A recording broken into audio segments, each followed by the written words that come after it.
ഒരു AI ഉൾപ്പെടെയുള്ള പുതിയ ശാസ്ത്ര സാങ്കേതിക വിദ്യ വളരുന്നതോടെ എന്താണ് സംഭവിക്കാൻ പോകുന്നത് എന്നതിനെ പറ്റിയുള്ള ഉത്കണ്ഠ രേഖപ്പെടുത്തിക്കൊണ്ട് ഒരുപാട് ആളുകൾ എഴുതുകയും അതുപോലെ തന്നെ പുസ്തകങ്ങൾ രചിക്കുകയും ഒക്കെ ചെയ്യുന്ന ഈ ഘട്ടത്തിൽ ഒരു സംശയവും വേണ്ട, മാസം ഈ കാലഘട്ടം വരെയുള്ള, ഈ നിമിഷം വരെയുള്ള, ഞാനിവിടെ നിങ്ങളോട് സംസാരിക്കുന്ന ഈ നിമിഷം വരെയുള്ള ശാസ്ത്ര സാങ്കേതിക ചരിത്ര സർവതല സ്പർശിയായ മേഖലയിലുള്ള പുതിയ കണ്ടെത്തലുകളെ മുഴുവൻ സ്വാംശീകരിക്കുകയും ഉൾക്കൊള്ളുകയും ചെയ്യുന്ന അതിവിപുലമായ വളർന്നുകൊണ്ടിരിക്കുന്ന വികസിച്ചുകൊണ്ടിരിക്കുന്ന ഒന്നാണ് മാസം. അതിൽ സംശയം വേണ്ട.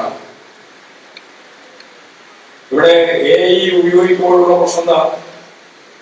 കുത്തക മുതലാളിത്തത്തിന്റെ ലാഭം, നേരത്തെ പറഞ്ഞ മിച്ചമൂല്യ വിഹിതം വലിയ രീതിയിൽ കൂടാൻ പോവുകയും അവർ തന്നെ പറയുന്നത് പോലെ 10-60% ആളുകളുടെ തൊഴിൽ നഷ്ടപ്പെടാൻ ഇടയാവുകയും ചെയ്യുന്ന ഒരു സാഹചര്യം ലോകത്ത് വളർന്നു വന്നാൽ വളരെ വ്യക്തമായിട്ട് ചൂണ്ടിക്കാണിക്കാനുള്ളത്, ഈ ശാസ്ത്രത്തെ ഞാൻ നേരത്തെ പറഞ്ഞതുപോലെ ഉൽപാദനോപാധികളുടെ ഉടമസ്ഥാവകാശം, ഈ ശാസ്ത്രത്തിന്റെ ഭാഗമായിട്ട് രൂപം കൊള്ളുന്ന ഉൽപാദനോപാധികളെല്ലാം ഈ കോർപ്പറേറ്റുകളുടെയും മുതലാളിമാരുടെയും കയ്യിലെത്തുന്നിടത്തോളം കാലം ഈ പ്രതിസന്ധി കൂടുകയാണ് ചെയ്യുക.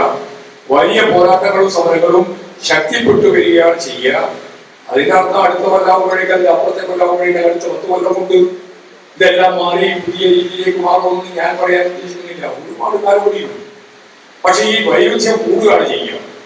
മാർക്സ് പറഞ്ഞതുപോലെ സോഷ്യലിസത്തിലേക്കുള്ള യാത്ര ഇത്തരത്തിലുള്ള എല്ലാ തരത്തിലുള്ള അധ്വാനിക്കുന്ന ജനവിഭാഗത്തിനെതിരായിട്ടുള്ള, സമൂഹത്തിന് മൊത്തം എതിരായിട്ടുള്ള കടന്നാക്രമണത്തെ പ്രതിരോധിച്ചുകൊണ്ട് മുന്നോട്ടേക്ക് പോകാൻ അവരെ പ്രാപ്തമാക്കുകയാണ് ചെയ്യുക എന്നുള്ള കാര്യം നമ്മൾ AI ഉൾപ്പെടെയുള്ള കാര്യങ്ങൾ സ്വകാര്യവൽക്കരണത്തിന്റെ ഭാഗമായിട്ട് നാം മനസ്സിലാക്കാനാവണം.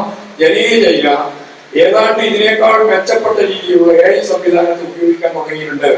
അത് പൊതുസമൂഹത്തിന് ഉപയോഗിക്കാൻ സാധിക്കുന്ന, വളരാൻ സാധിക്കുന്ന ഒന്നായിട്ടാണ് അവർ ചിത്രീകരിക്കുന്നത്. അല്ലെങ്കിൽ കുത്തക മുതലാളിമാർക്ക് ഇപ്പോ ഉപയോഗിക്കാൻ കഴിയുന്ന രീതിയിലുള്ള AI സംവിധാനം അല്ല എന്ന കാര്യം കൂടി ഞാനിവിടെ ചൂണ്ടിക്കാണിക്കുകയാണ്.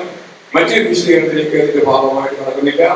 സാമ്രാജ്യത്വവും സോഷ്യലിസവും തമ്മിലുള്ള വൈവിധ്യം രൂക്ഷമായിട്ട് തുടരുന്നുണ്ട് എന്ന കാര്യം തന്നെയാണ് സാമൂഹ്യ പരിവർത്തനത്തിന്റെ സാർവദേശീയ പ്രവണതകളിലെ ഏറ്റവും പ്രധാനപ്പെട്ട ഒന്ന് എന്ന രീതിയിൽ ചൂണ്ടിക്കാണിക്കാനാണ്. ഇതിന്റെ ഒപ്പം തന്നെയാണ് രണ്ടാമത് നമ്മൾ കാണുന്ന വളരെ ഗൗരവമുള്ള വേറൊരു കാര്യം, അത് സാമ്രാജ്യത്വ രാജ്യങ്ങൾ തമ്മിലുള്ള വൈവിധ്യം.